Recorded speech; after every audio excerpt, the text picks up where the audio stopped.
세 번째였다. 명숙의 손이 떨렸다. 빨간 봉투 안에 돈을 다시 세었다. 10만 원, 20만 원. 멈췄다. 20만 원. 분명히 20만 원이었다. 봉투를 뒤집어 흔들었다. 혹시 구겨진 지폐가 안쪽에 붙어 있을까 싶어서. 하지만 아무것도 떨어지지 않았다. 손을 넣어 구석구석 더듬어 봤다. 텅 비어 있었다. 아들은 분명히 50만 원을 줬다고 했다. 전화로. 오늘 오후에. 어머니 좋아하실 것 같아서 넉넉하게 드렸어요. 그렇게 말했다. 그런데 봉투 안에는 20만 원만 들어 있었다. 30만 원이 사라졌다. 명숙은 거실 서랍을 열었다. 낡은 수첩을 꺼냈다. 떨리는 손으로 페이지를 넘겼다. 9월 15일 추석. 수진이가 봉투를 건넸다. 환하게 웃으면서 어머니 명절 용돈이에요. 오빠가 정성껏 준비했어요. 명숙은 기뻐하며 받았다. 우리 며느리 참 착하지. 그날 밤 봉투를 열었을 때 50만 원이 들어 있었다. 하지만 아들은 나중에 전화로 말했다. 100만 원 드렸죠? 명숙은 그때 이상하다고 생각했다. 하지만 자신이 잘못 센 거라고, 아들이 착각한 거라고 믿었다. 수첩을 넘겼다. 11월 3일 병원비. 수진이가 또 봉투를 가져왔다. 어머니 무릎 수술하실 때 쓰시라고 오빠가 보냈어요. 명숙은 고마워했다. 그날 밤 30만 원. 아들은 50만 원을 줬다고 했다. 그때도 명숙은 내가 뭔가 착각했나 싶었다. 며느리를 의심하고 싶지 않았다. 그리고 오늘 생신 세 번째. 명숙은 탁자 위에 계산기를 집어들었다. 손이 너무 떨려 숫자를 잘못 누를 뻔했다. 천천히 하나씩. 명절. 차이 50만 원. 병원비. 차이 20만 원. 생신. 차이 30만 원. 계산기 화면에 숫자가 떴다. 100만 원. 계산기가 손에서 미끄러져 바닥에 떨어졌다. 플라스틱이 깨지는 소리가 조용한 거실에 울렸다. 명숙은 소파에 주저앉았다. 두 손으로 얼굴을 감쌌다. 한 번이 아니었다. 두 번도 아니었다. 3번 3개월에 걸쳐 계획적으로 100만 원이 어디로 간 거야? 수진아, 너 대체. 그녀의 머릿속에 며느리의 얼굴이 떠올랐다. 2년 전 병원 복도에서 무릎 꿇고 울던 모습. 평생 이 은혜 잊지 않겠습니다. 그렇게 말하던 목소리. 명절마다 새벽같이 와서 반찬을 챙기던 손길. 아프다고 하면 밤새 간호하던 모습. 친정 어머니보다 더 잘 챙기던 며느리. 그 며느리가, 자신의 며느리가. 명숙의 눈에서 눈물이 흘러내렸다. 믿고 싶지 않았다. 하지만 숫자는 거짓말을 하지 않았다. 3번. 계획적으로 100만 원. 명숙은 수첩을 꽉 쥐었다. 숫자들이 눈앞에서 흔들렸다. 50, 20, 30, 그리고 100. 도박인가? 빚인가? 아니면 남자라도 생긴 건가? 아니야. 수진이가 그럴 리 없어. 그렇게 착한 애가. 2년 전 그렇게 고마워하던 애가. 하지만 3번이나. 2년 전 겨울이었다. 대학병원 복도는 차가운 형광등 불빛으로 가득했다. 긴 의자에 수진이 혼자 앉아 있었다. 고개를 푹 숙이고 두 손을 모은 채 그녀의 무릎 위로 눈물이 뚝뚝 떨어지고 있었다. 진료실 문이 열리고 의사가 나왔다. 보호자분, 잠깐 말씀 좀 드릴게요. 수지는 벌떡 일어났다. 네, 엄마가 어떻게 되셨어요? 의사의 표정이 무겁게 가라앉았다. 환자분 심장 상태가 매우 안 좋습니다. 지금 당장 수술하셔야 합니다. 더 늦으면 위험해요. 수진의 얼굴이 하얗게 질렸다. 수술 얼마나 드나요? 보험 적용이 안 되는 부분이 있어서 대략 500만 원 정도 예상하시면 됩니다. 500만 원. 늦으면 안 됩니다. 빨리 결정하세요. 의사가 진료실로 들어가고 문이 닫혔다. 수지는 그 자리에서 힘이 풀려 바닥에 주저앉았다. 500만 원. 우리한테 그런 돈이 어디 있어. 엄마, 엄마. 복도 저 끝에서 누군가 급하게 달려오는 발소리가 들렸다. 명숙이었다. 그녀는 수진의 울음소리를 듣고 더 빨리 뛰어왔다. 수진아, 내 엄마가 어떻게 되셨어? 명숙이 수진 옆에 무릎을 꿇었다. 수진은 눈물범벅이 된 얼굴을 들었다.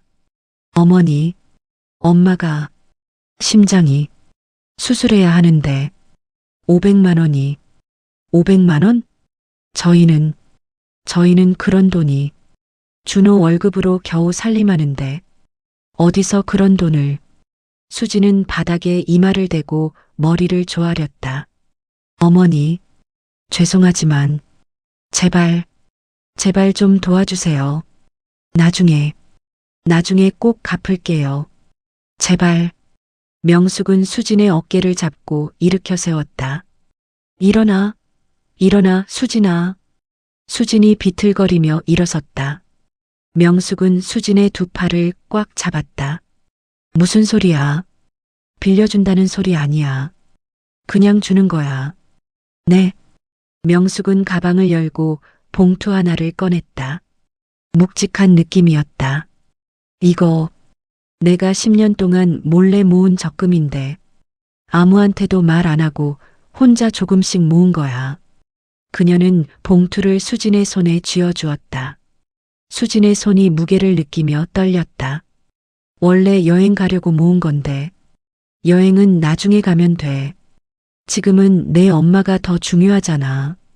어머니, 이렇게 큰 돈을 받아. 내 엄마가 빨리 나으셔야지. 시어머니가 며느리 친정 도와주는 거 당연한 거야. 우리 다 가족이잖아. 수지는 더 이상 참지 못하고 무릎을 꿇었다. 어머니, 정말 감사합니다. 명숙이 수진을 다시 일으켜 세우며 품에 안았다. 됐어. 빨리 일어나. 가족한테 무슨 감사를. 수진은 명숙의 품에 안긴 채 소리내어 울었다. 복도를 오가는 사람들이 그들을 쳐다봤지만 명숙은 신경 쓰지 않았다. 그저 며느리의 등을 토닥였다. 알았어. 울지 마. 내 엄마 수술 잘 되실 거야. 걱정 마. 며칠 후 수술은 성공했다. 중환자실에서 일반 병실로 옮긴 순자는 산소호흡기를 떼고 가족들과 이야기를 나눌 수 있었다. 수지는 어머니 침대 옆에 앉아 손을 잡고 있었다. 수진아, 고마워. 엄마, 시어머니께서 얼마나 좋으신 분이니 10년 모은 돈을 우리한테. 수진의 눈에서 다시 눈물이 흘렀다. 네, 어머니 정말 천사 같으세요. 엄마, 저 평생 어머니께 은혜 갚으며 살 거예요. 두 번 다시 어머니께 손 벌리지 않을 거예요. 그게 제가 할 수 있는 최소한의 도리예요. 순자는 딸의 손을 꽉 쥐었다. 그래, 좋은 시어머니 만나서 정말 다행이다. 수지는 고개를 끄덕이며 눈물을 닦았다. 그날 그녀가 한 맹세는 진심이었다. 어떤 일이 있어도 다시는 시어머니께 손을 벌리지 않겠다고. 그것만이 은혜를 갚는 길이라고 믿었다. 2년이 흘렀다. 새벽 6시 아직 동이 트기 전이었다. 거리는 고요했고 가로등만 희미하게 빛나고 있었다. 수지는 두툼한 보자기를 들고 시어머니 집 앞에 섰다. 보자기 안에는 오늘 새벽에 만든 반찬들이 가득 들어 있었다. 콩나물 무침, 갈치조림, 시금치나물, 멸치볶음. 대문을 조심스럽게 열고 들어갔다. 경첩이 삐걱거리는 소리가 새벽 공기에 울렸다. 수지는 잠시 멈춰서서 귀를 기울였다. 집안은 조용했다. 명숙은 아직 주무시는 것 같았다. 현관에서 신발을 가지런히 벗었다. 슬리퍼로 갈아 신고 부엌으로 향했다. 발소리를 최대한 죽이며 걸었다. 어머니 아직 주무시겠지. 수지는 냉장고 문을 천천히 열었다. 불빛이 어두운 부엌을 밝혔다. 지난주에 갖다 드린 반찬들을 하나씩 확인했다. 시금치나물은 이미 다 드셨고 멸치볶음은 반쯤 남아 있었다. 김치는 조금 쉬어 보였다. 수지는 오래된 반찬들을 조심스럽게 꺼내 쓰레기 봉투에 넣었다. 그리고 새로 만들어 온 반찬들을 정리해서 넣기 시작했다. 콩나물 무침은 아래칸에, 어머니가 허리를 굽히지 않고도 꺼낼 수 있는 높이, 갈치조림은 윗칸에, 시금치나물은 중간칸에. 수지는 메모지를 꺼냈다. 자그마한 꽃무늬 메모지. 그녀는 볼펜으로 또박또박 적었다. 어머니, 콩나물 무침은 냉장고 아래칸에 있어요. 그냥 드셔도 되고요. 갈치조림은 윗칸인데 전자레인지에 2분만 데우시면 따끈하게 드실 수 있어요. 시금치나물은 참기름 한 방울 더 두르시면 더 맛있어요. 오늘도 맛있게 드세요. 사랑하는 수진 올림. 메모지를 냉장고 문에 붙였다. 자석으로 꾹 눌러서 그리고 한 번 더 냉장고 안을 확인했다. 깔끔하게 정리되어 있었다. 수진이 냉장고 문을 닫으려는 순간 뒤에서 목소리가 들렸다. 어머, 수진아. 벌써 왔어? 명숙이 방에서 나왔다. 잠옷 차림에 머리가 헝클어져 있었다. 하지만 얼굴에는 미소가 가득했다. 수지는 놀라 돌아서며 환하게 웃었다. 어머니, 주무셨어요? 깜짝 놀라셨죠? 죄송해요. 이 새벽부터 너 우리 준호 출근시키고 왔구나? 아니요, 오빠는 아직 자고 있어요. 제가 알람 맞춰놨어요. 어머니 드실 반찬 먼저 갖다 드리고 가서 깨워야죠. 명숙은 수진에게 다가가 손을 잡았다. 따뜻했다. 수진아, 진짜 너 같은 며느리 어디 없다. 내가 전생에 나라 구했나 봐. 새벽같이 일어나서 반찬 만들어 가지고 오고. 수지는 고개를 저었다. 무슨 말씀이세요? 어머니가 저한테 더 잘해주셨잖아요. 2년 전에 엄마 수술할 때 어머니 아니었으면 저희 엄마. 수진의 목소리가 잠시 떨렸다. 명숙도 그때를 떠올렸다. 병원복도, 울고 있던 며느리, 자신이 건넨 봉투. 그때는 당연한 일한 거지. 우리 가족인데 가족이 어려우면 돕는 거 당연한 거잖아. 두 사람은 거실로 이동해 소파에 나란히 앉았다. 명숙이 먼저 말을 꺼냈다. 그나저나 수진아, 다음 주가 내 생일이잖아. 벌써 68이야. 세월 참 빠르다. 수진의 눈이 반짝였다. 알죠? 제가 벌써 준비했어요. 오빠랑 같이요. 명숙이 궁금한 듯 물었다. 뭐 준비했는데? 케이크? 수지는 손가락을 입에 가져다 대며 장난스럽게 웃었다. 비밀이에요. 깜짝 선물 있어요. 어머니 정말 좋아하실 거예요. 오빠가 이번에 성과금도 받았대요. 명숙은 웃으며 수진의 머리를 쓰다듬었다. 이것 봐라. 우리 수진이 언제 이렇게 컸나? 시집 올 때만 해도 애기 같았는데 이제 다 컸네. 어머니, 전 이제 35이에요. 애기가 아니에요. 내 눈엔 아직도 애기야. 우리 준호가 데려올 때 얼마나 수줍어하던지. 말도 제대로 못하고. 두 사람은 한참을 이야기를 나눴다. 동네 소식, 준호 회사 이야기, 신우이 소식까지. 수지는 늘 그랬듯 명숙의 이야기를 귀 기울여 들었다. 고개를 끄덕이고 맞장구를 치고 때로는 조용히 웃었다. 7시가 되자 수지는 자리에서 일어났다. 어머니, 저 이제 가봐야 해요. 오빠 깨워야 하거든요. 출근 준비 도와줘야죠. 그래, 가봐. 조심히 가고, 준호한테 잘 챙겨주고. 네, 어머니. 건강하세요. 수진이 현관으로 향했다. 신발을 신으려는데 명숙이 뒤따라 나왔다. 수진아. 네. 고맙다. 정말. 수진은 환하게 웃으며 손을 흔들었다. 저야말로 감사하죠. 어머니 덕분에 제가 이렇게 사는 거예요. 수진이 대문을 나섰다. 명숙은 그 뒷모습을 한참 바라봤다. 참 좋은 아이를 만났어. 그렇게 생각하며 미소 지었다. 저녁 무렵 수진의 집. 준호가 퇴근해서 현관문을 열고 들어왔다. 그는 소파에 털썩 앉으며 넥타이를 풀었다. 오늘따라 피곤한 하루였다. 여보, 나왔어. 부엌에서 수진의 목소리가 들렸다. 오빠 왔어? 씻고 와. 저녁 거의 다 됐어. 준호는 가방을 내려놓으며 안을 뒤적였다. 서류, 노트북 그리고 빨간 봉투 하나. 봉투 겉면에 어머니 생신이라고 메모가 붙어 있었다. 여보, 이거. 준호가 봉투를 들고 부엌으로 갔다. 수지는 국을 끓이고 있었다. 김이 모락모락 올라왔다. 다음 주 어머니 생신이잖아. 요즘 회사에서 성과금 나와서 여유 있어.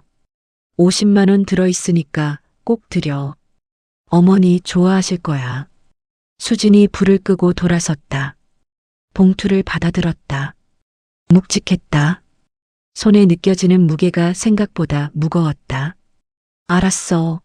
걱정 마. 준호는 만족스러운 표정으로 고개를 끄덕였다. 어머니가 얼마나 좋아하실까. 요즘 경기도 안 좋은데 이 정도면 괜찮지? 다른 집은 많이 줘봤자 20만 원, 30만 원인데. 수지는 애써 웃으며 대답했다. 그러게. 많이 좋아하시겠다. 오빠 효자네. 하지만 그녀의 미소는 어딘가 억지스러워 보였다. 눈가에 힘이 들어가 있었다. 준호는 알아채지 못했다. 그치? 어머니한테 잘해드려야지. 우리 어머니 고생 많이 하셨잖아. 준호가 거실로 돌아가 TV를 켰다. 수지는 봉투를 들고 방으로 갔다. 문을 닫고 침대에 앉았다. 봉투를 무릎 위에 올려놓고 한참을 바라봤다. 50만 원. 그녀는 핸드폰을 꺼냈다. 문자 메시지가 와 있었다. 친정 어머니였다. 오전에 온 메시지인데 확인을 못했었다. 수진아, 아버지 상태 안 좋으셔. 의사 선생님이 빨리 수술해야 한대. 늦으면 안 된다고. 수진의 손이 떨렸다. 그녀는 봉투를 꽉 쥐었다. 플라스틱 소리가 났다. 아버지, 수술비가 아직 300만 원 모자란데. 이번 주까지 모아야 하는데. 의사 선생님이 이번 주 안에 못하면 위험하다고. 그녀는 시어머니 얼굴을 떠올렸다. 2년 전 병원 복도에서 봉투를 건네주던 그 모습. 10년 동안 모은 적금이라던 말. 여행 가려던 돈이라던 말. 그리고 자신이 했던 맹세. 어떡하지? 어떡해? 하지만 어머니한테는 절대 안 돼. 2번 손 벌릴 순 없어. 사람이 어떻게 2번씩이나. 어머니가 뭐라고 생각하시겠어. 수지는 봉투를 가슴에 꽉 안았다. 그리고 베개에 얼굴을 묻었다. 소리 없이 울기 시작했다. 어깨가 떨렸다. 생신 당일이 왔다. 명숙의 집에는 풍선이 매달려 있었고 거실 테이블 위에는 커다란 케이크가 놓여 있었다. 가족들이 하나둘 모여들었다. 준호의 친구들도 몇 명 왔다. 명숙은 한복을 곱게 차려입고 방에서 나왔다. 연보라색 한복이 그녀에게 잘 어울렸다. 수지는 부엌과 거실을 바쁘게 오가며 음식을 날랐다. 잡채, 전, 갈비찜, 과일. 모든 것이 정성스럽게 준비되어 있었다. 손님들이 하나둘 자리에 앉았다. 어머니, 생신 축하드립니다. 준호가 큰 소리로 외쳤다. 친구들도 박수를 쳤다. 명숙은 기쁜 표정으로 자리에 앉았다. 고맙다. 아들 다들 와줘서 고마워. 이렇게 축하해 주니까 내가 정말 행복하구나. 케이크에 초를 켜고 불을 껐다. 사진을 찍었다. 웃음소리가 가득했다. 잠시 후 수진이 조심스럽게 다가왔다. 손에 빨간 봉투를 들고 발걸음이 평소보다 느렸다. 어머니, 이거 받으세요. 명숙은 봉투를 받아들었다. 묵직한 느낌이었다. 아, 준호가 넉넉하게 준비했구나. 어머, 수진이가. 고마워. 정말 고마워. 봉투를 무릎 위에 올려놓았다. 수진은 명숙의 얼굴을 제대로 보지 못했다. 시선이 계속 아래로 향했다. 바닥을 보고 있었다. 손도 미세하게 떨리고 있었다. 손가락을 깍지 끼고 있었지만 떨림이 멈추지 않았다. 명숙이 그 모습을 눈치챘다. 수진아, 어디 아파? 얼굴색이 평소랑 다른 것 같은데. 수진이 깜짝 놀라며 고개를 들었다. 아, 아니에요. 괜찮아요. 얼굴이 왜 이렇게 창백해? 몸살 기운 있는 거 아니야? 손도 차갑고. 수진은 억지로 웃음을 지었다. 입꼬리가 어색하게 올라갔다. 피곤해서 그래요. 어젯밤에 음식 준비하느라 잠을 못 잤거든요. 걱정 마세요. 어머니 생신인데 제가 아프면 안 되죠. 그리고는 황급히 부엌으로 들어갔다. 명숙은 수진의 뒷모습을 한참 바라봤다. 뭔가 이상했다. 평소와 달랐다. 수진은 늘 당당하고 밝았는데 오늘은 뭔가 숨기는 것 같았다. 파티는 계속되었다. 사람들은 먹고 마시고 이야기를 나눴다. 하지만 명숙은 계속 수진을 의식했다.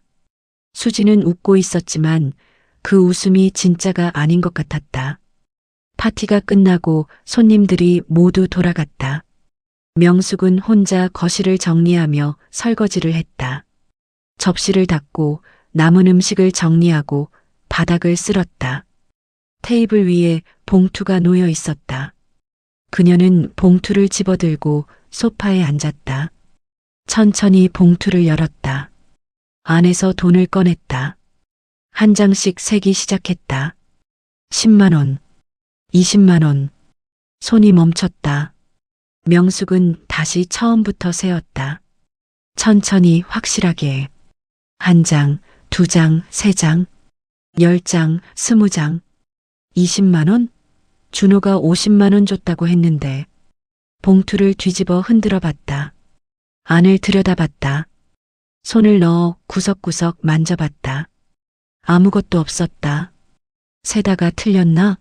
아니야, 분명 20만 원이야. 다시 세어봐도 20만 원이야. 명숙은 봉투를 탁자 위에 내려놓았다. 고개를 저었다. 아니야. 수진이가 그럴 리 없어. 내가 잘못 봤겠지. 그 애가 2년 전 그렇게 고마워했는데. 그렇게 착한 애가. 새벽같이 와서 반찬 챙겨주는 애가. 하지만 마음 한구석이 불편했다. 찜찜한 기분이 가시지 않았다. 30만 원. 적은 돈이 아니었다. 며칠이 지났다. 명숙은 마음을 정리하려 애썼지만 자꾸만 그 생각이 났다. 5일 후 명숙은 동네 슈퍼에 장을 보러 갔다. 그곳에서 오랜 친구 영희를 만났다. 영희는 같은 아파트 단지에 사는 친구였다. 어머, 명숙아. 생일 잘 보냈어? 나 초대 안 해줘서 서운했다니까. 미안해. 가족끼리만 조촐하게 했어. 다음엔 꼭 초대할게. 아들이 용돈 많이 줬겠네. 요즘 준호 잘 나간다며? 성과금도 받았다고 하던데. 명숙은 잠시 머뭇거렸다. 응? 뭐? 영희가 궁금한 듯 물었다. 약간 수다스러운 톤으로. 얼마 줬는데? 100만 원? 요즘 애들이 부모 생신에 그 정도는 주잖아. 20만 원. 영희의 표정이 미묘하게 변했다. 눈썹이 살짝 올라갔다. 어머, 요즘 세상에 20만 원? 좀 적은 것 같은데? 우리 며느리는 지난번에 50만 원 줬거든. 현금으로. 그것도 따로 선물도 사주고. 명숙은 애써 웃으며 대답했다. 준호, 회사 사정이 안 좋나 봐. 아니, 성과금 받았다며? 이상하네. 뭐, 며느리가 알뜰하게 쓰려고 그러는가? 요즘 애들은 자기들 쓸 때가 많으니까. 영희는 그렇게 말하고 다른 이야기로 넘어갔지만 명숙은 그 말이 계속 머릿속에 맴돌았다. 집에 돌아온 명숙은 거실 소파에 앉아 멍하니 있었다. TV를 켰지만 내용이 들어오지 않았다. 화면만 멍하니 바라봤다. 근데 준호가 성과금 받았다고 했는데 왜 20만 원만? 영희 말대로 좀 이상하긴 하네. 아니야, 준호가 다른 데 쓸 때가 있었겠지. 집살림에. 그래, 그럴 거야. 일주일이 지났다. 명숙은 혼자 집에서 TV를 보다가 준호에게 전화를 걸었다. 확인하고 싶었다. 직접 물어보고 싶었다. 어머니, 왜요? 무슨 일 있으세요? 아들아, 요즘 회사 어때? 바쁘니? 바쁘죠 뭐. 근데 왜요? 무슨 일 있으세요? 목소리가 좀. 명숙은 조심스럽게 말을 꺼냈다. 아니, 그냥 생일 때 고마웠어. 용돈도 주고. 준호의 목소리가 밝아졌다.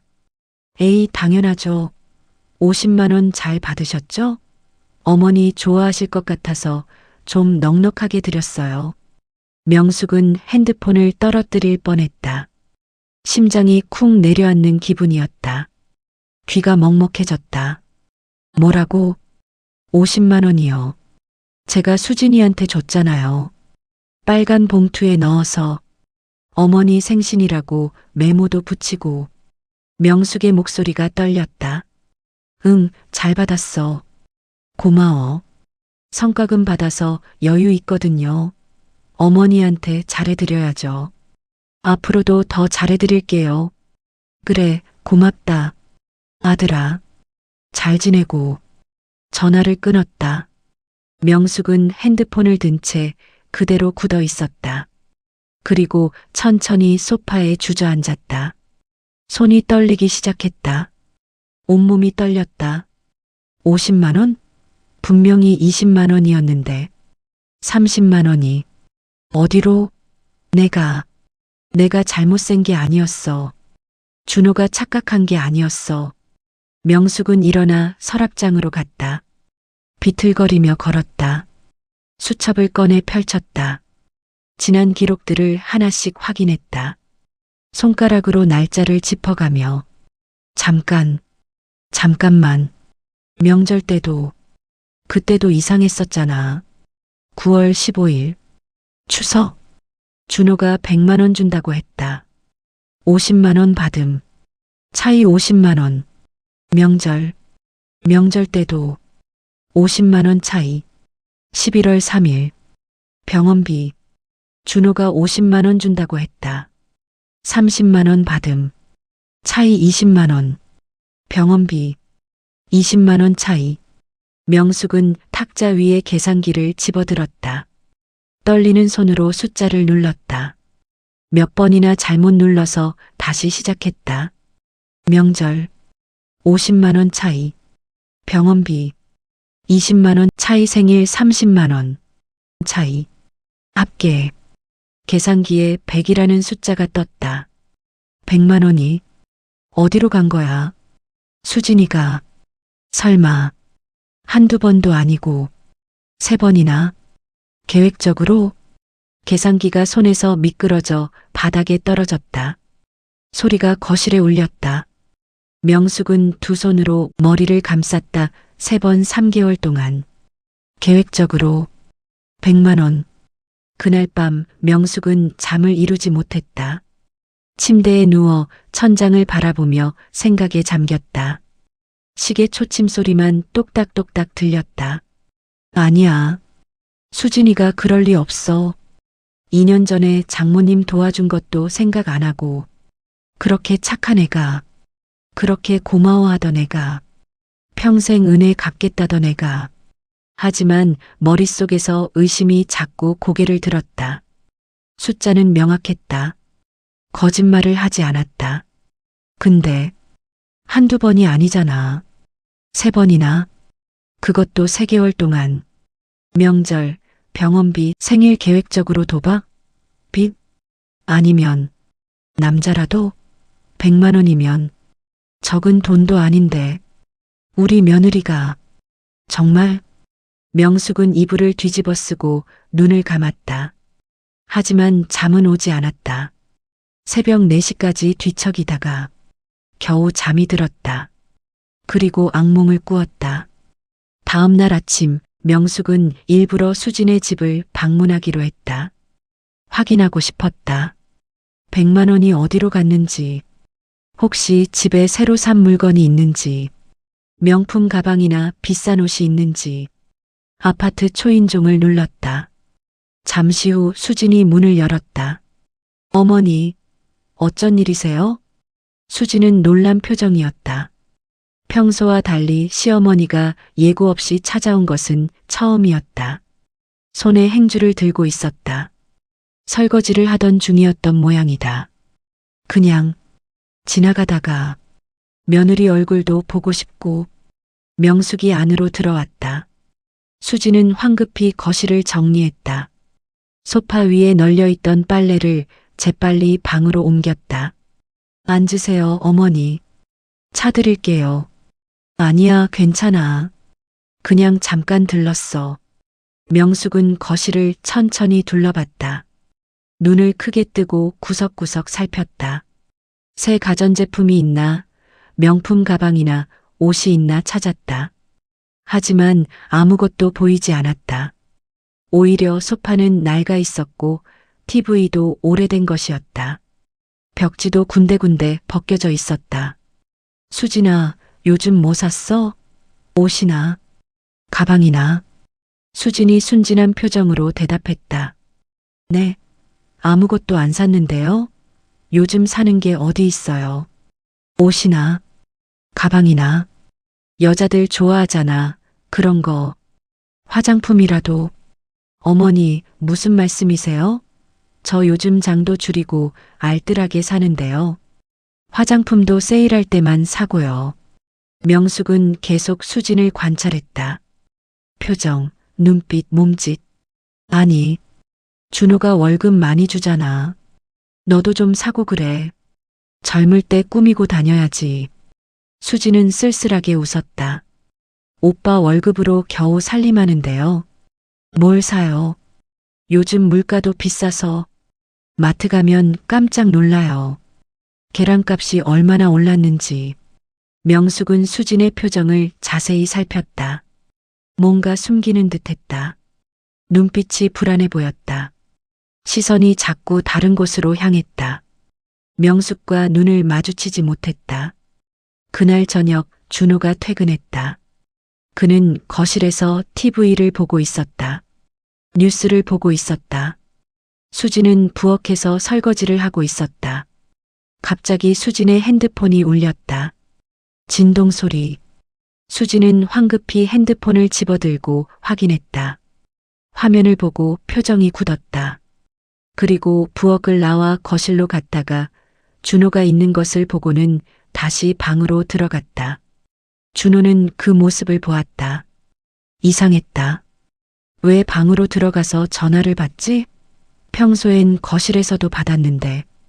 방문이 닫혔다. 준호는 TV 소리를 줄이고 귀를 기울였다. 수진의 목소리가 희미하게 들렸다. 네, 알겠습니다. 이번 주 안으로 꼭 준비할게요. 준호는 리모컨을 내려놓았다. 누구와 통화하는 걸까? 왜 숨겨서 받지? 목소리가 떨리는 것 같았다. 잠시 후 수진이 나왔다. 얼굴이 어두웠다. 눈가가 빨갛게 부어 있었다. 여보, 누구 전화였어? 수진이 깜짝 놀라며 대답했다. 아, 친구 전화였어. 학교 동창. 무슨 일 있어? 울었어? 아니야, 안 울었어. 눈에 뭐 들어가서. 비벼서 그래. 준호는 의심스러운 눈으로 수진을 바라봤다. 하지만 더 이상 묻지 않았다. 수진은 다시 부엌으로 들어갔다. 새벽 2시 수진의 핸드폰이 다시 진동했다. 수진은 조심스럽게 일어나 거실로 나갔다. 발소리를 최대한 죽이며 준호는 잠결에 눈을 떴다. 거실에서 수진의 목소리가 들렸다. 네, 죄송합니다. 최대한 빨리. 이번 주 안으로 꼭. 준호는 침대에서 일어나 문틈으로 밖을 내다봤다. 수진은 소파에 앉아 전화를 하고 있었다. 어깨가 떨리고 있었다. 한 손으로 입을 막고 있었다. 울고 있는 것 같았다. 전화를 끊은 수진은 한참을 그대로 앉아 있었다. 그리고 두 손으로 얼굴을 감쌌다. 소리 없이 흐느꼈다. 준호는 다시 침대로 돌아왔다. 하지만 잠들 수 없었다. 천장을 바라보며 생각했다. 요즘 왜 이렇게 전화를 숨겨서 받지? 무슨 일이 있는 건가? 빚이라도 진 건가? 며칠이 지났다. 수지는 시어머니를 만날 때마다 눈을 마주치지 못했다. 고개를 숙이고 말수도 줄었다. 평소에 수다스럽던 수진이 아니었다. 어느 날 수진이 시어머니 집에 반찬을 갖다 드렸다. 냉장고에 반찬을 넣고 나오는데 명숙이 불렀다. 수진아. 수진이 놀라 몸을 떨었다. 어깨가 움찔했다. 네, 어머니. 나 좀 봐. 수진은 고개를 숙인 채 대답했다. 네. 고개 들어. 수진은 천천히 고개를 들었다. 하지만 여전히 명숙의 눈을 똑바로 보지 못했다. 눈동자가 이리저리 흔들렸다. 눈물이 글썽거렸다. 죄송해요, 어머니. 명숙은 표정이 굳어졌다. 가슴이 철렁했다. 뭐가 죄송한데? 수진이 깜짝 놀라며 손을 저었다. 아니. 그냥 제가 요즘 피곤해서 어머니께 정성이 부족한 것 같아서요. 반찬도 맛이 없었을 것 같고. 수진은 황급히 현관으로 향했다. 저 먼저 갈게요. 집에 일이 있어서. 빨래도 해야 하고. 수진아, 잠깐만. 수진은 이미 신발을 신고 문을 열었다. 다음에 뵐게요, 어머니. 건강하세요. 대문이 쾅 닫혔다. 명숙은 수진의 뒷모습을 바라봤다. 씁쓸한 기분이 들었다. 뭔가 숨기고 있어. 분명히 내 눈을 못 보잖아. 평소엔 그렇게 밝게 웃던 애가. 카드값 결제일이 다가왔다. 준호는 통장을 확인하려고 인터넷 뱅킹에 접속했다. 노트북을 열고 로그인했다. 그리고 잔액을 확인하는 순간 얼어붙었다. 뭐야? 이게 잔액 52,340원. 카드값은 300만 원이 빠져나가야 했다. 오늘이 결제일이었다. 준호는 거래 내역을 확인했다. 지난주에 성과금 500만 원이 들어왔었다. 그런데 며칠 사이에 여러 번 출금되어 있었다. 50만 원 출금, 100만 원 출금, 150만 원 출금, 100만 원 출금. 준호는 소리를 질렀다. 여보. 부엌에서 수진이 놀라 뛰어나왔다. 손에 접시를 들고 있었다. 물기가 뚝뚝 떨어졌다. 왜 그래? 무슨 일이야? 준호가 노트북 화면을 수진에게 보였다. 통장에 돈이 하나도 없어. 수진의 얼굴이 하얗게 질렸다. 입술이 파래졌다. 네. 카드값 300만 원 빠져나가야 하는데 잔고가 5만 원이야. 5만 원. 성과금 받아서 넣어놨는데 어디 갔어? 수진은 말을 잇지 못했다. 입술이 파르르 떨렸다. 그게 준호는 화가 나서 목소리를 높였다. 당신 도대체 돈을 어디다 쓴 거야? 말해봐. 500만 원이 며칠 만에 다 없어졌어. 뭘 샀어? 수진의 눈에서 눈물이 흘렀다. 미안해. 미안하긴 뭐가 미안해. 300만 원을 어떻게 구해? 오늘 결제일인데. 당장 말해. 돈 어디 갔어? 수진은 고개를 숙였다. 눈물이 바닥에 똑똑 떨어졌다. 말 못해. 준호는 믿을 수 없다는 표정이었다. 노트북을 쾅 닫았다. 말 못해? 뭐가 말 못해? 도박했어? 응? 아니면 빚이라도 졌어. 요즘 전화도 숨어서 받고 새벽에 전화 받는 거 다 봤어. 도대체 뭐라는 거야? 수지는 흐느끼며 대답했다. 아니야. 그게 아니야. 그럼 뭔데? 도대체 뭔데? 당장 말 안 해. 500만 원이 며칠 만에 사라졌어. 설명해봐. 준호의 목소리가 점점 커졌다. 수지는 그저 고개를 숙인 채 울기만 했다. 어깨가 들썩였다. 준호는 화가 나서 방으로 들어가 문을 쾅 닫았다. 수지는 거실 바닥에 주저앉아 소리 없이 울었다. 손으로 입을 막고 울었다. 밤이 깊어졌다. 수지는 방에 혼자 앉아 있었다. 준호는 거실 소파에서 자고 있었다. 수지는 핸드폰을 꺼내 친정 어머니에게 문자를 보냈다. 손이 떨려 오타를 몇 번이나 고쳤다. 엄마, 나 어떻게 하면 좋을까? 잠시 후 답장이 왔다. 수진아, 괜찮니? 무슨 일이야? 오빠랑 싸웠어? 수지는 눈물을 닦으며 다시 타이핑했다. 아니야, 엄마, 아무것도 아니야. 아버지 상태는 어때? 의사 선생님이 이번 주 안에 수술해야 한대. 그래야 살 수 있대. 수진아, 나 무서워. 수지는 핸드폰을 꽉 쥐었다. 눈물이 뚝뚝 떨어져 핸드폰 화면을 적셨다. 어떻게든 내가 해결해야 해. 어머니한테 또 손 벌릴 수는 없어. 염치가 없잖아. 사람이 어떻게 2번씩이나. 그녀는 지갑에서 병원 진료 차트를 꺼냈다. 구겨진 종이. 아버지의 이름과 병명이 적혀 있었다. 박철수, 췌장암 3기. 아버지, 제가 꼭 구할게요. 어머니한테 체면 차릴게요. 2번 손 벌릴 순 없어요. 수지는 시어머니의 전화번호를 쳐다봤다. 통화 버튼을 누를까 말까 수십 번 망설였다. 손가락이 화면 위를 맴돌았다. 하지만 결국 전화를 걸지 못했다. 안 돼. 염치가 없어. 사람이 어떻게 2번씩이나. 어머니가 10년 모은 적금까지 주셨는데 또 손을 벌려. 수지는 핸드폰을 내려놓고 베개에 얼굴을 묻었다. 소리내어 울었다. 베갯니지 눈물로 젖었다. 같은 시각 준호는 어머니에게 전화를 걸었다. 화가 가라앉지 않았다. 소파에 앉아 핸드폰을 꺼냈다. 어머니. 명숙이 놀라 물었다. 왜, 무슨 일이야? 이 밤중에. 목소리가 왜 그래? 수진이가 이상해요. 돈을 다 어디다 썼는지.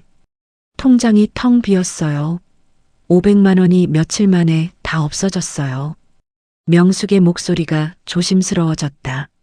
뭔가 예상했다는 듯이.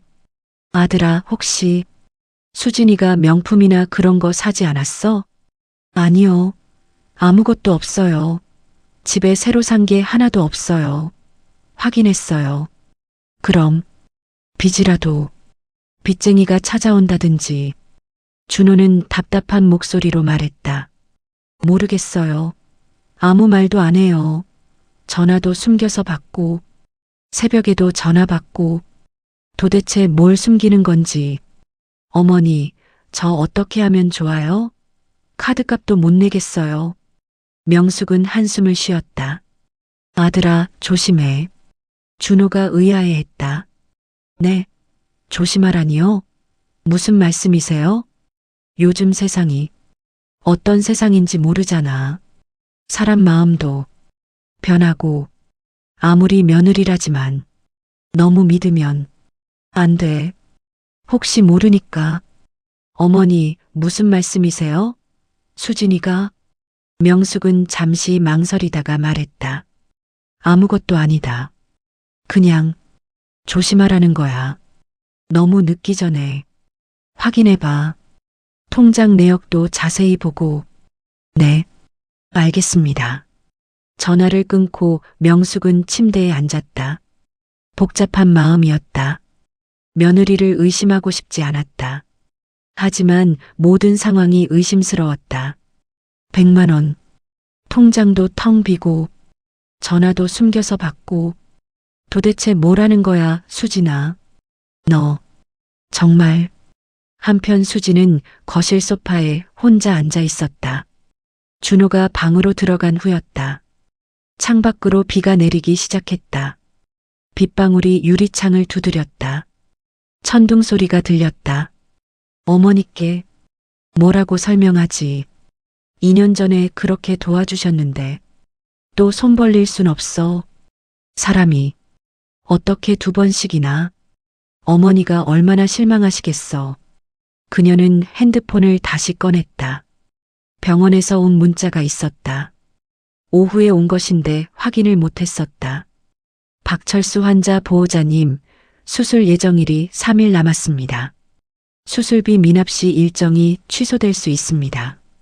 현재 미납액 280만 원. 수진의 손이 떨렸다. 3일. 단 3일밖에 남지 않았다. 아버지, 제가 어떻게든 구할게요. 꼭 어머니한테. 염치 차리면서 다음 날 오전 명숙은 은행에 갈 일이 있었다. 적금 이자를 확인하려던 참이었다. 은행 앞에 도착했을 때 명숙은 익숙한 뒷모습을 보았다. 수진이었다. 그녀는 ATM 기계 앞에 서 있었다. 고개를 숙이고 명숙은 본능적으로 기둥 뒤에 몸을 숨겼다. 멀리서 수진을 지켜봤다. 가슴이 두근거렸다. 수진은 통장을 기계에 넣었다. 화면을 뚫어지게 바라봤다. 그리고 잔액이 표시되자 한숨을 쉬었다. 깊은 한숨. 고개를 떨어뜨렸다. 어깨가 축 처졌다. 명숙은 수진이 나간 후 같은 기계로 갔다. 화면에는 아무것도 남아있지 않았지만 수진의 표정이 모든 것을 말해주는 듯했다. 돈이 하나도 없는 것 같았어. 그럼 100만 원은 진짜 어디로? 명숙은 집으로 돌아왔다. 하지만 마음이 편치 않았다. 소파에 앉아 생각에 잠겼다. TV를 켜도 내용이 들어오지 않았다. 화면만 멍하니 바라봤다. 100만 원. 통장도 텅 비고. 도대체 뭐라는 거야? 빚을 진 걸까? 아니면 정말 도박을. 그날 밤 명숙은 잠을 이루지 못했다. 새벽까지 뒤척이다가 겨우 잠이 들었다. 그리고 아침 일찍 눈이 떴다. 다음 날 아침 명숙은 우연히 수진 집 근처를 지나가게 되었다. 정확히는 우연이 아니었다. 확인하고 싶었다. 수진이 뭘 하는지, 어디로 가는지. 7시쯤 수진이 집에서 나왔다. 핸드폰으로 통화를 하고 있었다. 네, 아버지, 제가 지금 갈게요. 조금만 기다리세요. 명숙은 깜짝 놀랐다. 뒤에 숨어서 들었다. 아버지, 사돈 어른? 수진은 급하게 버스 정류장으로 향했다. 명숙은 잠시 망설이다가 결심했다. 택시를 잡았다. 손을 들어 택시를 세웠다. 기사님, 저 버스 따라가 주세요. 택시 기사가 고개를 끄덕였다. 네, 알겠습니다. 택시는 버스를 따라 움직였다. 20분쯤 지났을까? 버스가 대학병원 앞에서 멈췄다. 수진이 내렸다. 명숙도 택시에서 내렸다. 요금을 내고 멀찍이 떨어져서 수진을 따라갔다. 수진은 병원 로비를 지나 엘리베이터를 탔다. 명숙은 다음 엘리베이터를 탔다. 숫자가 올라갔다. 3층, 4층, 5층. 5층에서 문이 열렸다. 복도 끝에 암센터라는 표지판이 보였다. 암센터? 설마 수진이가 아픈 건가? 암이라니. 명숙은 급히 뒤따라갔다. 복도는 길고 조용했다. 환자와 보호자들이 드문드문 있었다. 소독약 냄새가 났다. 수진이 한 병실 앞에서 멈췄다. 문을 열고 들어갔다. 명숙은 조심스럽게 다가갔다. 발소리를 죽이며 병실 문패를 확인했다. 환자명 박철수, 병명 최장암 3기. 담당의 김영수. 명숙은 입을 막았다. 숨이 멎는 것 같았다. 무릎에 힘이 풀렸다. 사돈 어른? 최장암? 3기? 그녀는 문틈으로 안을 들여다봤다. 수진이 침대 옆에 앉아 있었다. 아버지의 손을 잡고 있었다. 박철수는 많이 수척해 있었다. 얼굴은 노랗게 뜬 것 같았고 몸은 뼈만 앙상했다. 산소 호흡기를 착용하고 있었다. 눈은 깊이 들어가 있었다. 수진의 목소리가 들렸다. 아버지, 조금만 더 힘내세요. 제가 이번 주까지 꼭 돈 마련할게요. 꼭요. 철수가 힘없이 대답했다. 목소리가 가늘었다. 수진아, 아빠 괜찮아. 수술 안 해도 돼. 너무 힘들잖아. 수진은 고개를 저으며 울었다. 무슨 소리세요? 수술 꼭 하셔야 해요. 의사 선생님이 지금 안 하면 안 된대요. 시간이 없어요. 철수는 딸의 손을 약하게 쥐었다. 돈이 너무 많이 들잖아. 3천만 원이나. 내 시어머니한테 또 손 벌릴 수는 없고 2년 전에 내 엄마 때 얼마나 신세졌는데 어떻게 또 염치가 있어야지. 수지는 강하게 말했다. 아니에요. 제가 해결할게요. 어머니는 모르셔도 돼요. 제가 혼자 할 수 있어요. 거의 다 모았어요. 조금만 더 있으면 돼요. 명숙은 문 밖에서 이 대화를 다 들었다. 다리에 힘이 풀렸다. 벽에 기대서서 눈물을 흘렸다. 손으로 입을 막았다. 혼자서 3천만 원을 거의 다 모았다고? 명숙은 복도를 따라 걸었다. 비틀거리며 간신히 의자를 찾아 앉았다. 손으로 얼굴을 감쌌다. 눈물이 멈추지 않았다. 잠시 후 간호사가 지나가다가 명숙을 발견했다. 어머님 괜찮으세요? 어디 아프세요? 명숙은 떨리는 목소리로 물었다. 저 병실 환자분, 박철수 환자분, 따님이 자주 오나요? 간호사는 고개를 끄덕였다. 아, 박철수 환자분 따님이요? 네, 일주일에 4~5번은 오세요. 벌써 3개월째예요. 명숙은 충격을 받았다. 3개월? 간호사가 계속 말했다. 네, 정말 효심지극하시더라고요. 낮에는 일하시고 퇴근하고 오셔서 밤늦게까지 간병하시잖아요. 매일 밤 9시쯤 오셔서 12시까지 계시다 가세요. 수술비도 거의 다 모으셨대요. 정말 대단하세요. 명숙의 목소리가 더 떨렸다. 수술비가 얼마나? 간호사가 안타까운 표정으로 대답했다. 3천만 원이요. 췌장암이라 보험 적용이 안 되는 치료가 많아서요. 항암제도 비싸고 아직 280만 원 정도 모자라다고 하시던데 이번 주 안에 못 모으시면 수술 일정이 미뤄진대요. 안타까워요. 명숙은 그 자리에서 오열했다. 손으로 입을 막았지만 소리가 새어나왔다. 280만 원. 거의 다 모았구나. 혼자서 3개월 동안 2,800만 원을. 간호사가 놀라 물었다. 어머님, 혹시 환자분 가족이세요? 명숙은 고개를 저었다. 눈물을 닦으며 아니요, 아니에요. 그냥 아는 사람이에요. 간호사는 명숙을 염려스럽게 바라보다가 자리를 떠났다. 명숙은 화장실로 갔다. 세면대 앞에 섰다. 거울 속에 자신을 바라봤다. 눈이 빨갛게 충혈되어 있었다. 얼굴이 일그러져 있었다. 3개월 전 명절이 3개월 전이었잖아. 그때부터 이미 혼자서 이렇게 밤마다 병원 오면서 준호한테도 말 못하고 나한테도 말 못하고 손으로 얼굴을 감쌌다.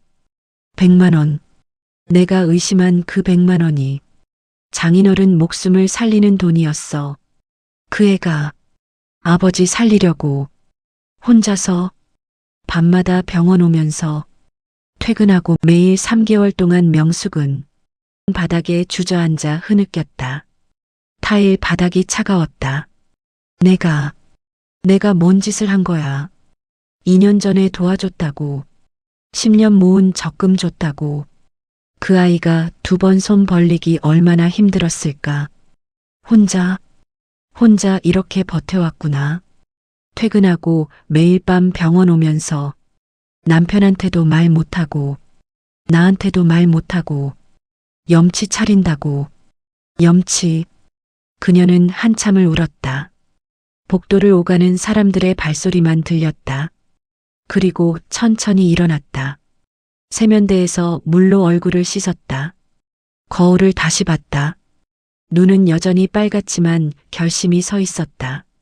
명숙은 화장실을 나와 원무과를 찾아갔다.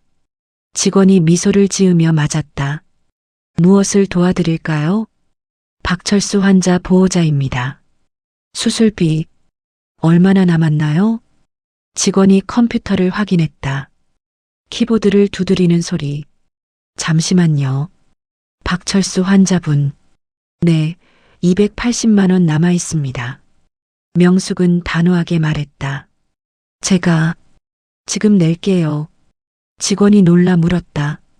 네, 보호자분이 아까 다른 분이. 명숙이 손을 저었다. 제가 보호자 어머니입니다. 제가 낼게요. 지금 당장 낼게요. 직원은 잠시 망설이다가 고개를 끄덕였다. 알겠습니다. 현금으로 하시겠어요? 카드로 하시겠어요? 명숙은 가방을 열었다. 하지만 그 안에 280만 원이 있을 리 없었다. 지갑에는 10만 원밖에 없었다. 잠시만요. 제가 은행에 다녀올게요. 금방 올게요. 네, 그러세요. 오늘 중으로만 납부하시면 됩니다. 내일부터는 수술 일정 조정이 어려워요. 명숙은 병원을 나와 은행으로 향했다. 빠르게 걸었다. 결심은 이미 서 있었다. 명숙은 은행에 들어갔다. 창구로 가서 직원에게 말했다. 숨이 가빠서 말이 끊겼다. 적금 전부 해지할게요. 직원이 확인했다. 5개 모두요? 네, 다요. 지금 당장요. 직원이 조심스럽게 물었다. 중도 해지하시면 이자가 많이 깎이는데 괜찮으세요? 몇 년 동안 넣으신 거라. 명숙은 단호하게 대답했다. 괜찮아요. 빨리 해주세요. 우리 며느리 빨리 도와줘야 해서요. 지금 당장 필요해요. 직원은 더 이상 묻지 않고 절차를 진행했다. 통장들이 하나씩 해지되었다. 명숙의 노후 자금이었다. 여행 가려고 모은 돈이었다. 손자 용돈 주려고 모은 돈이었다. 친구들과 등산 다니려고 모은 돈이었다. 하지만 명숙은 망설이지 않았다. 한 번도 총 280만 원이 나왔다. 명숙은 현금으로 바다봉투에 담았다. 묵직했다. 감사합니다. 명숙은 은행을 나와 다시 병원으로 향했다. 봉투를 가슴에 꽉 안았다. 바람이 불었지만 신경 쓰지 않았다. 원무과에 도착했다. 같은 직원이 명숙을 알아봤다. 오셨군요. 빨리 오셨네요. 네, 여기요. 명숙은 봉투를 건넸다.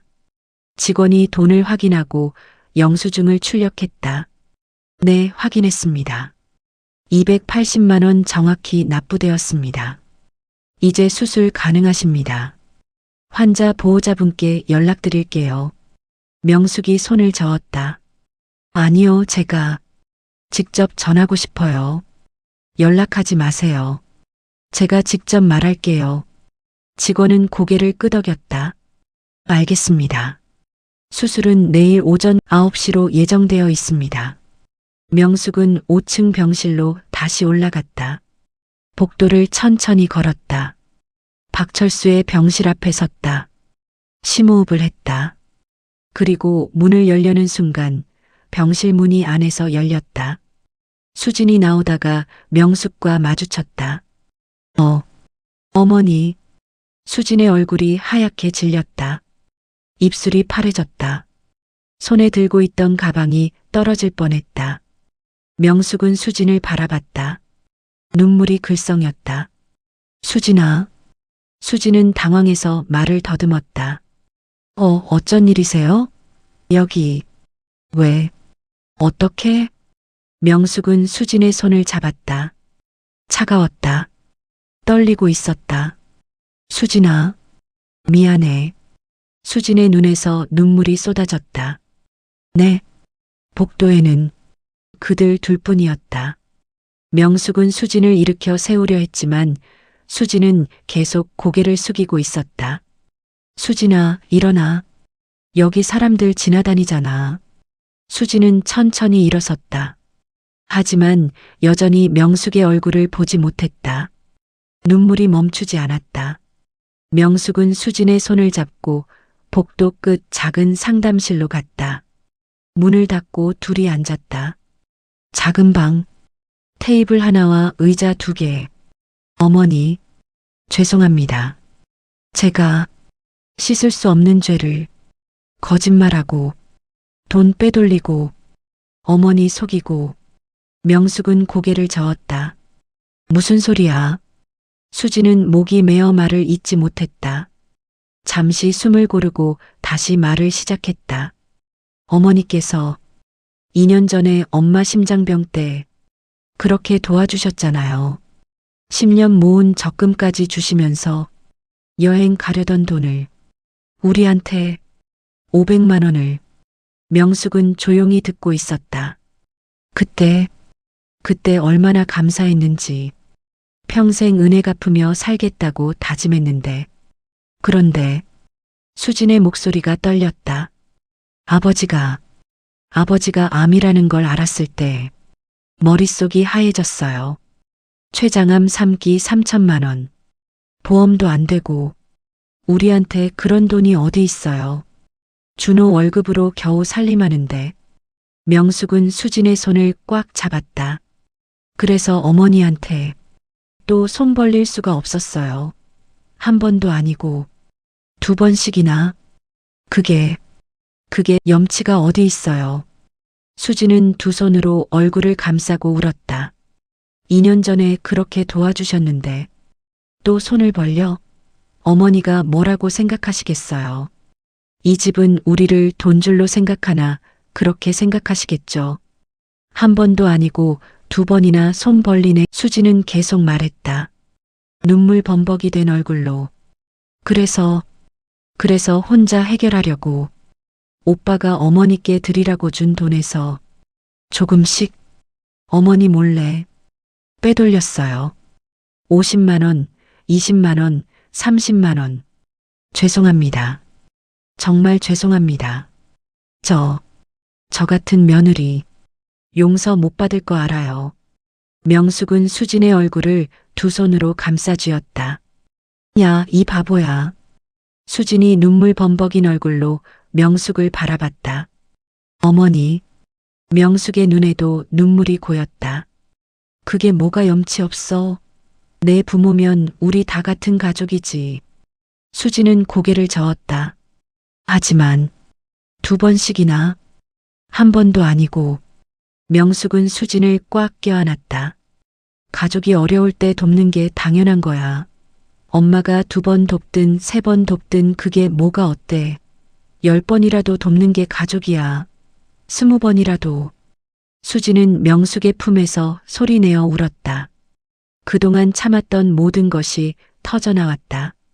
3개월 동안의 고통, 두려움, 외로움, 죄책감. 명숙은 수진의 등을 토닥이며 말했다. 너 혼자 얼마나 힘들었니? 엄마한테 미안해서 얼마나 가슴 졸였니? 밤마다 병원 오면서 얼마나 울었니? 남편한테도 말 못하고 혼자 다 짊어지고 미안해. 엄마가 미안해.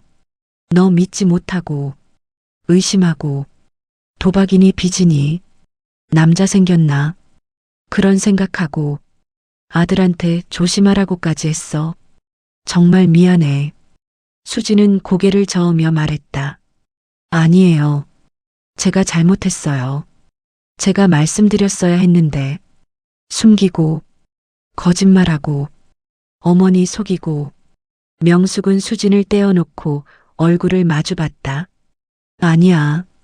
엄마가 잘못했어. 너한테 2번 손 벌리게 만든 게 그게 얼마나 힘든 일인지 몰랐어. 2년 전에 도와줬다고. 그게 은혜인 줄 알았는데 그게 너한테는 짐이 됐구나. 부담이 됐구나. 아니에요. 은혜예요. 정말 큰 은혜예요. 평생 갚을 수 없는 은혜예요. 그래도 너를 그렇게 힘들게 만들었잖아. 혼자 감당하게 3개월 동안. 혼자. 2사람은 한참을 껴안고 울었다. 복도를 지나던 사람들이 힐끗힐끗 쳐다봤지만 그들은 신경 쓰지 않았다. 잠시 후 복도에서 급한 발소리가 들렸다. 준호였다. 그는 상담실 문을 열고 들어왔다. 숨이 가빴다. 여보, 어머니. 명숙과 수진이 눈물 범벅인 얼굴로 돌아봤다. 준호는 그 모습에 멈칫했다. 무슨 일이에요? 어머니가 연락하셔서 급히 왔는데. 왜 울고 계세요? 명숙이 한숨을 쉬며 말했다. 아들아, 우리 수진이가 장인어른 수술비 모으느라 3개월 동안 밤마다 병원 오면서 혼자. 준호는 충격을 받았다. 눈이 커졌다. 네, 장인어른이요? 아버님이 아프셨어요? 명숙이 계속 말했다. 100만 원. 내가 준 돈 중에 100만 원을 아버지 수술비에 쓴 거야. 혼자 염치 차리겠다고. 너한테도 말 못하고 나한테도 말 못하고 3개월 동안 혼자. 준호는 수진에게 다가갔다. 여보, 왜 말을 안 했어? 아버님이 그렇게 아프신걸? 췌장암이라니. 수진은 준호를 보지 못하고 고개를 숙였다. 미안해. 오빠, 나 염치가 없어서 어머니한테 2번 손 벌릴 수가 없어서 2년 전에 엄마 때 그렇게 도와주셨는데 또 손을 벌려? 사람이 그럴 수 있어? 준호는 수진을 껴안았다. 바보, 우리가 가족이잖아. 아버님이 우리 아버지지. 왜 혼자 감당하려고 했어? 나한테 말했으면 같이 해결했을 텐데. 왜 혼자? 수진은 준호의 품에서 울었다. 미안해. 정말 미안해. 나 때문에 오빠도 어머니한테 욕먹고 통장도 텅 비고. 준호도 눈물을 흘렸다. 내가 미안해. 못 알아채서. 당신이 그렇게 힘들어하는데 화만 내고 의심하고 도박했냐고 빚졌냐고. 정말 미안해. 3사람은 한참을 그렇게 있었다. 껴안고 울었다. 잠시 후 간호사가 문을 두드렸다. 박철수 환자 보호자분? 명숙이 대답했다. 네. 수술 일정 잡혔습니다. 내일 오전 9시에 수술 들어가십니다. 수술비 납부 확인됐고요. 수진이 눈을 크게 떴다. 정말요? 내일 수술비가 네, 280만 원 전액 납부 완료되었습니다. 의료진 스케줄도 맞춰졌고요. 오늘 밤부터 금식하셔야 하고요. 자세한 사항은 제가 설명드리겠습니다. 수지는 무릎을 꿇으려 했지만 명숙과 준호가 붙잡았다. 어머니, 어머니께서 명숙이 고개를 끄덕였다. 적금 전부 해지했어. 280만 원. 수지는 그 자리에서 주저앉으며 울었다. 명숙은 수진을 일으켜 세우며 말했다. 돈은 다시 모으면 돼. 근데 내 아버지 목숨은 돈으로 살 수 없잖아. 빨리 수술해야지. 감사합니다. 정말 감사합니다. 간호사가 미소를 지으며 말했다. 가족분들 정말 보기 좋으시네요. 수술 잘 되실 거예요. 다음 날 아침 수술실 앞 명숙, 수진, 준호, 그리고 친정 어머니 순자가 모여 있었다. 수술실 문 위에 수술 중 불이 켜졌다. 빨간 불빛. 수진은 의자에 앉아 두 손을 모으고 기도했다. 눈을 꽉 감고 명숙은 옆에 앉아 수진의 손을 꽉 잡아주었다. 괜찮을 거야. 수술 잘 되실 거야. 믿어. 순자도 눈물을 흘리며 말했다. 사돈댁, 정말 뭐라고 감사를 말로 다 못해요. 명숙은 순자의 손도 잡았다. 가족인데요, 뭐. 당연한 일했어요. 우리 다 가족이잖아요. 2시간이 지났다. 3시간이 지났다. 4시간째. 사람들은 복도를 오갔지만 그들은 움직이지 않았다. 기다렸다. 4시간 30분 후 수술실 문이 열렸다. 의사가 나왔다. 마스크를 벗으며 모두 벌떡 일어났다. 수지는 달려갔다. 의사 선생님, 아버지가. 의사가 미소를 지었다. 수술 잘 됐습니다. 수지는 그 자리에 주저앉으며 울었다. 감사합니다. 정말 감사합니다. 의사가 계속 설명했다. 암 조직을 최대한 제거했고요. 림프절 전이 부분도 깨끗하게 제거했습니다. 다만 앞으로도 항암 치료는 계속 받으셔야 합니다. 6개월 정도 완치는 아니지만 희망은 있습니다. 잘 관리하시면 됩니다. 명숙이 수진을 일으켜 세웠다. 됐어, 됐어. 이제 희망이 생긴 거야. 아버지 살아나신 거야. 수진은 명숙의 품에 안겨 울었다. 준호도 두 사람을 껴안았다. 순자도 함께 울었다. 복도에는 눈물과 감사가 가득했다. 수술 2주 후 박철수는 중환자실에서 일반 병실로 옮겼다. 침대에 반쯤 일어나 앉아 있었다. 여전히 수척했지만 눈빛은 살아있었다. 얼굴에 혈색이 조금 돌았다. 수진은 아버지 옆에서 죽을 떠먹여드리고 있었다. 수진아, 이제 괜찮으니까 내가 먹을게. 팔 아프잖아. 아니에요. 제가 드릴게요. 아버지는 그냥 드시기만 하세요. 천천히. 병실 문이 열리고 명숙이 들어왔다. 손에 과일 바구니를 들고 있었다. 사과, 배, 포도가 가득 담겨 있었다. 사돈어른, 좀 어떠세요? 많이 좋아지셨네요. 철수는 고개를 숙였다. 사돈댁, 정말 뭐라고 말씀을, 은혜를 어떻게 갚아야 목숨을 살려주셨는데. 명숙은 손을 저으며 웃었다. 아이고, 무슨 말씀을. 다 나으셨으면 됐죠 뭐. 건강이 제일이죠. 철수는 눈물을 글썽였다. 2년 전에도 아내 수술비, 이번에도 제 수술비까지. 저희가 신세를 너무 많이 졌습니다. 2번씩이나. 명숙은 의자를 당겨 앉으며 말했다. 사돈어른, 우리 이제 그런 말 하지 맙시다. 우리 다 가족이잖아요. 가족이 어려울 때 돕는 거 당연한 거고요. 철수는 고개를 끄덕이며 수진을 바라봤다.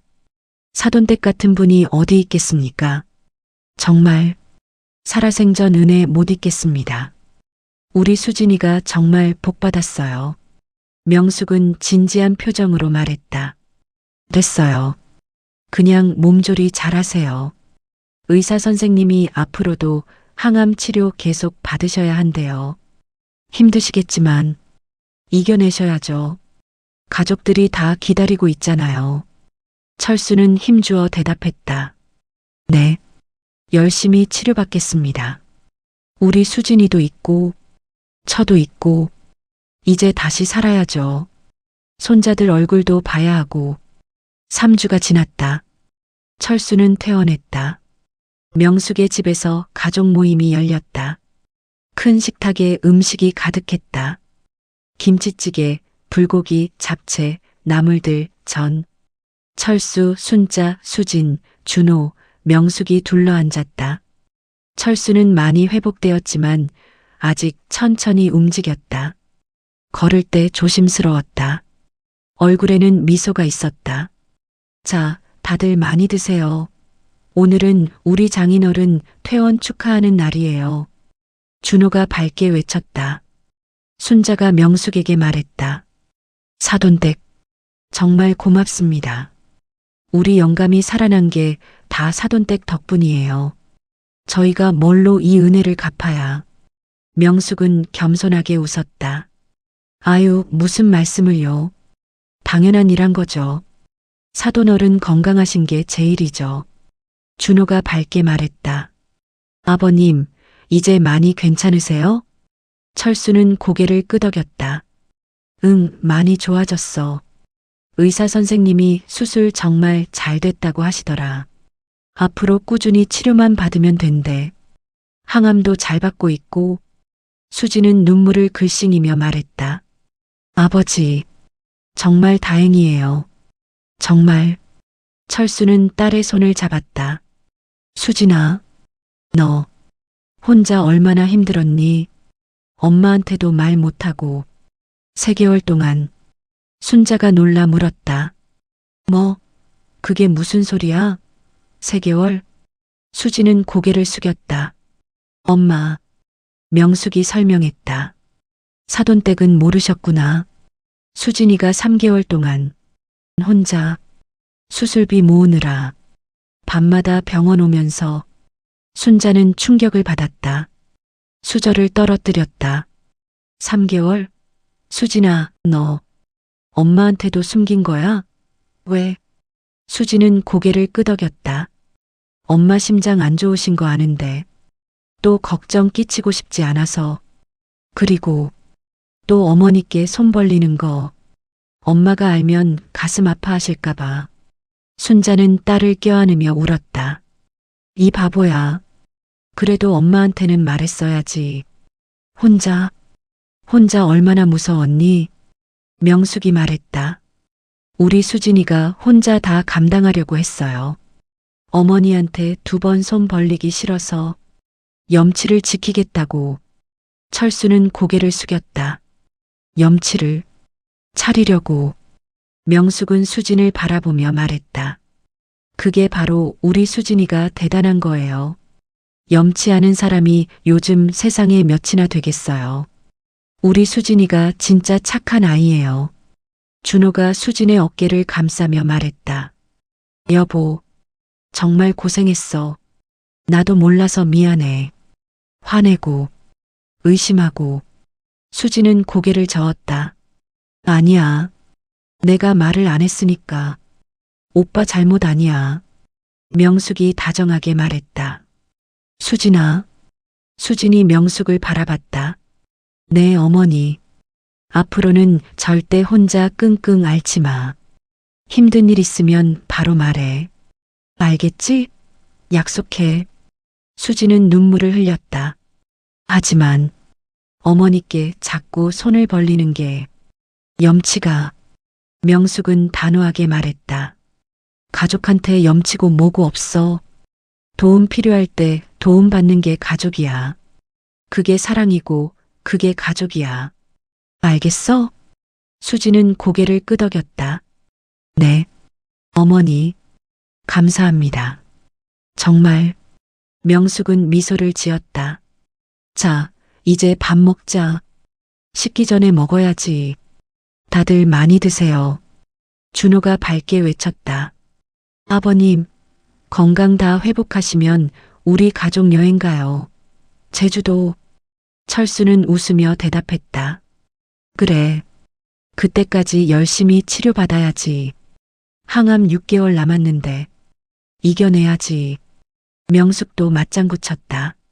좋지. 우리 다 같이 바닷가 가자. 제주도 어때? 한라산도 가고. 순자가 웃으며 말했다. 사돈댁. 정말 좋으시네요. 저도 덩달아 기분이 좋아요. 명숙은 환하게 웃었다. 당연하죠. 우리 가족인데 우리 다 같이 행복해야죠. 모두 웃음을 터뜨렸다. 따뜻한 식사 시간이 이어졌다. 젓가락 소리, 웃음소리, 이야기 소리가 집안을 가득 채웠다. 식사 후 남자들이 밖에서 담소를 나누는 동안 명숙과 수지는 거실 소파에 나란히 앉았다. 창밖으로 햇살이 들어왔다. 명숙이 수진의 손을 잡았다. 수진아, 내 어머니, 너 정말 대단한 애야. 엄마가 진짜 자랑스러워. 수진은 고개를 저었다. 어머니, 저 때문에 어머니 노후 자금까지 여행도 못 가시고. 명숙은 웃으며 말했다. 그게 뭐가 중요해. 돈은 다시 모으면 되는 거야. 근데 사람 목숨은 돈으로 살 수 없잖아. 내 아버지 살리는데 내가 도움이 됐잖아. 그게 나한테는 돈보다 더 값진 거야. 수지는 명숙을 껴안았다. 저 정말 복 받았어요. 어머니 같은 시어머니 만나서. 세상에 이런 분이 어디 있어요. 명숙도 수진을 껴안으며 말했다. 내가 더 복 받았지. 너 같은 며느리 만나서. 너를 만난 게 내 인생 최고의 행운이야. 어머니, 앞으로 우리 오래오래 행복하게 살자. 가족끼리 서로 의지하면서, 힘들 때 서로 도와주면서. 그게 가족이야. 네, 어머니, 평생 함께 할게요. 어머니 은혜, 평생 못 잊을 거예요. 명숙은 수진의 머리를 쓰다듬었다. 은혜고 뭐고 없어. 우린 가족이야. 그냥 가족. 두 사람은 한참을 껴안고 있었다. 창밖으로 저녁 노을이 보였다. 붉고 따뜻한 빛이 거실을 가득 채웠다. 소파, 테이블, 두 사람의 얼굴까지. 모든 것이 황금빛으로 물들었다. 진짜 가족은 피가 아니라 마음으로 이어집니다. 염치를 지키려 했던 며느리의 눈물이 더 큰 사랑으로 돌아온 날 그들은 깨달았습니다. 완치는 아직 멀었지만 함께라면 이겨낼 수 있다는 것. 가족에겐 미안함보다 함께가 더 소중하다는 것. 그리고 진짜 효도는 염치를 차리는 것이 아니라 마음을 나누는 것이라는 걸. 그것이 바로 가족입니다. 이 이야기가 마음에 드셨다면 구독과 좋아요 부탁드립니다. 구독을 누르시면 새로운 이야기를 가장 먼저 만나보실 수 있습니다. 좋아요는 저에게 큰 힘이 됩니다. 댓글로 여러분의 생각을 들려주세요. 다음 이야기도 기대해 주세요. 감사합니다.